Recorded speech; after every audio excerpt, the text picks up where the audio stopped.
Thank you, everybody, for coming tonight. I first want to say thank you to the Atlantic and to the Aspen Institute for bringing us all together to this beautiful place. Most of the panelists are known to you. Frank Bruni is, of course, a columnist for the New York Times who writes a lot about politics and education. John Dickerson is the new host of Face the Nation. And, of course, Jonathan Capehart, who is at the Washington Post, writes for the Washington Post, and is a contributor to MSNBC. It's great to have you, too. So let me just set this up sort of broadly and ask you all whether people really care about education. If you look at all the polling around presidential campaigns, people always put education as in their top 1, 2, or 3 issues that they care most about. And then there ends up being very little discussion and very little conversation and very little debate among the candidates about education. If you think about the last campaign, it barely came up at all. I think the previous campaign was no different. So, I guess my first question is, do people really want to hear politicians talking about this issue? And will this election, potentially, for a number of reasons, be the election where this becomes an issue that's front and center? Frank, why don't you start? I think you're going to hear more about it this election than any election in recent memory. I think it's impossible, given the fact that one of the big contexts of this election is economic inequality, social mobility. It's going to be impossible for candidates to talk about those issues without talking about education.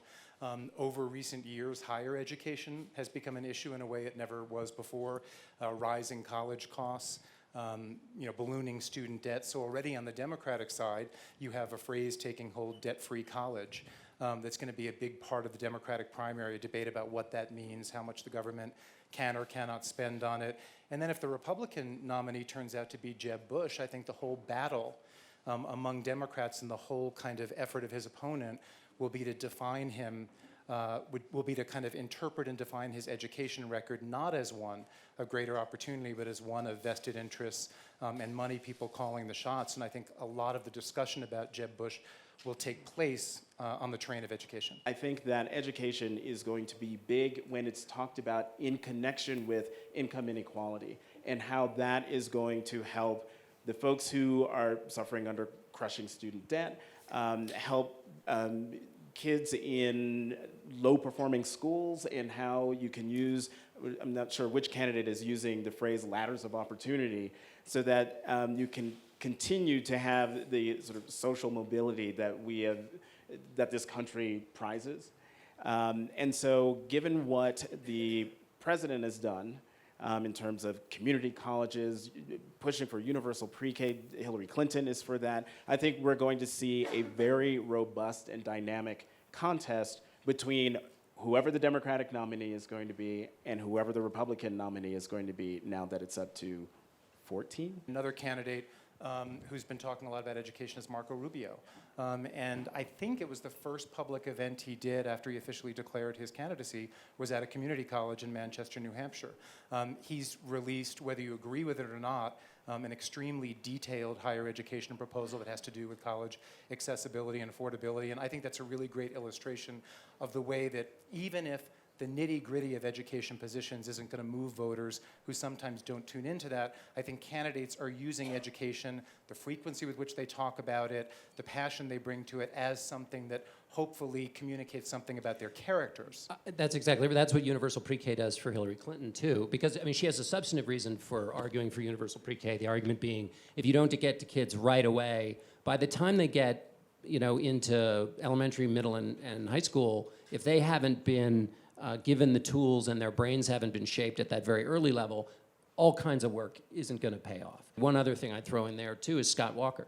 So Title X, the union-busting measure, it was all about removing the collective bargaining rights, and he used to make the case for it using the experience of education. It was basically, if you're going to cut funding in education, we want to make it easier to, or have the localities that deal with teachers not be bound by these collective bargaining agreements.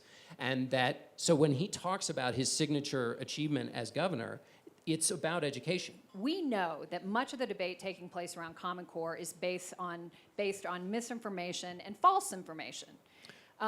Do they recognize that? I mean, Bobby Jindal, Chris Christie, their explanations for their flip-flops don't really make sense.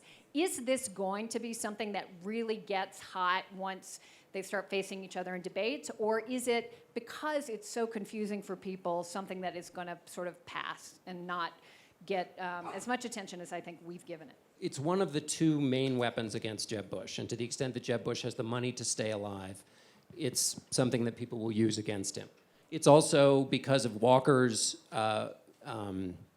shifting on that question. It's also something that conservatives can use against him. Obviously, Jeb Bush can't. Chris Christie obviously also supported it, now doesn't. So it's a double issue. It's not only an issue that a lot of people in the base, and it's not the entire base of the Republican Party, but a portion of the base of the Republican Party cares a lot about. And so then it's a character question for any candidate who has had shifting views on it. So it's a kind of a double shot. So it just as a pure act of weaponry, it's going to be used a lot in conversation.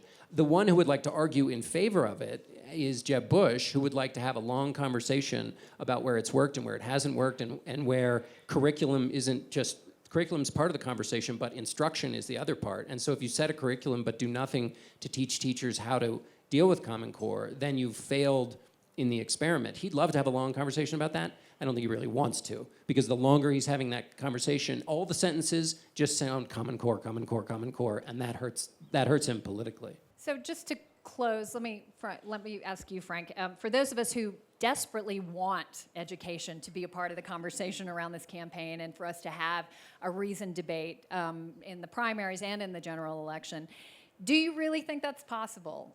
Or will it end up looking a lot more like the last two campaigns, where it's given lip service and we don't really give it the attention it deserves? Who's the we? The candidates are not giving it the attention. I think it remains to be seen. I mean, it depends on whether one or two of those candidates wants to really plant a flag in that issue and make a big deal of it. It depends on who's asking questions during the debates. It depends on all of us in the media and what we write and what questions we ask. It remains to be seen. Any final thoughts, John? No, I'm going to start working on my questions now. Yeah, I was going to say, Yeah. you have your marching orders. I would love to be my usual optimistic self, but I'm not optimistic that we'll have the conversation that you want to have, because talking about education at a presidential level the last few cycles has been reduced to slogans and not substance. And I think we're going to see a continuation of that unless it's attached to something else. But even then, it's only a trampoline to that something else. Let me say thank you with that, Frank Bruni, John Dickerson, Jonathan Capehart. Thank you so much. Thank you, everybody, for joining us tonight. Appreciate it.